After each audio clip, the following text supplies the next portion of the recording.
Hello विद्यार्थियों। आज मैं आपके लिए एक जो वीडियो लेकर आई हूँ वो है बिहारी लाल। बिहारी जो हिंदी के प्रसिद्ध कवि हुए हैं उन पर आधारित मेरी ये वीडियो है। आप लोगों के पढ़ाई के लिए काफ़ी उपयोगी सिद्ध होगी ये वीडियो। सबसे पहले हम जान लेते हैं बिहारी कौन थे। बिहारी के दोहे बहुत प्रसिद्ध रहे।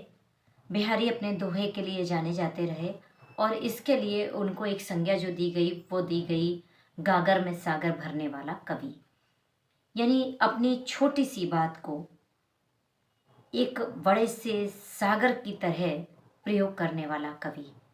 बहुत छोटी सी बात के द्वारा अपनी बात का सटीक चित्रण लोगों तक पहुंचाने वाला कवि बिहारी बहुत प्रसिद्ध रहा है।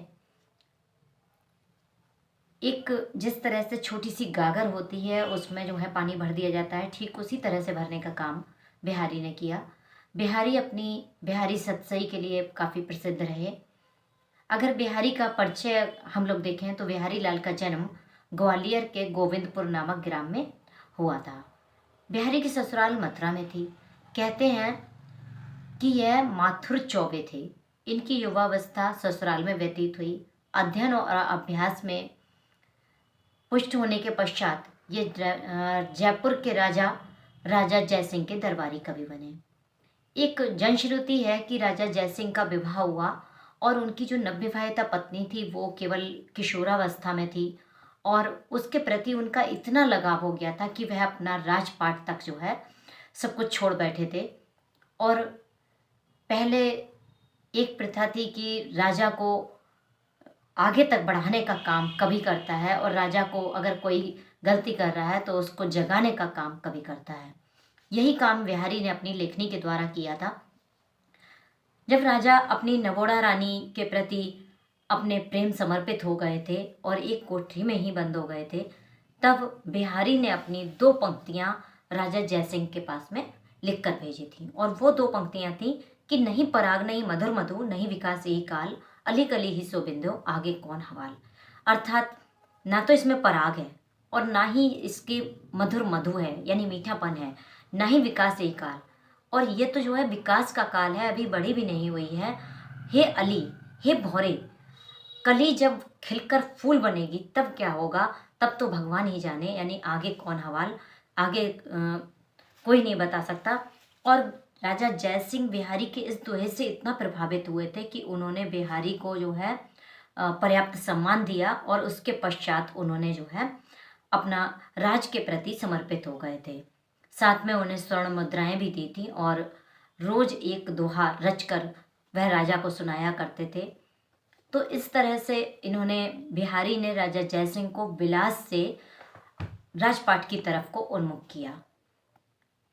बिहारी की पत्नी का नाम राधा बताया जाता है और पत्नी की मृत्यु के पश्चात बिहारी की रसिकता ने भक्ति वैराग्य का उत्तरीय धारण कर लिया था। वैसे तो बिहारी श्रृंगार के कवि माने गए हैं, श्रृंगारी कवि के रूप में प्रसिद्ध हैं, मगर कहीं ना कहीं उनका श्रृंगार भक्ति को भी प्रभावित करता है। तो इस तरह से बिहारी भक्ति और श्रृंगार के मिले जुले कवि माने गए। बिहारी की विलक्षण काव्य प्रतिभा के धनी रहे। अपने स्वभाव में वे रसिक थे और इन्होंने इतना सूक्ष्म से सूक्ष्म निरीक्षण किया। इनका अध्ययन, इनका विशद अध्ययन, ये सब इनके लिए जो है प्रसिद्धि का पात्र बने। कहते हैं बिहारी हर चीज़ से एक तरह से उच्च शिखर पर थे। इनका जो रंग संयोजन है, इनका काव्य संयोजन है, बहुत सुंदर रहा है। रस का अगर रस, अंक, ज्योतिष, ये सभी चीज़ के धनी माने जाते हैं। और बिहारी ने अपना जो सतसई लिखा उसमें 719 दोहे और सोरठे संग्रहित किए। इसीलिए बिहारी को दोहा का प्रसिद्ध कवि माना जाता है। बिहारी सतसई इनका प्रसिद्ध ग्रंथ लिखा गया और इन्होंने 719 दोहे लिखे, यानी सतसई 700।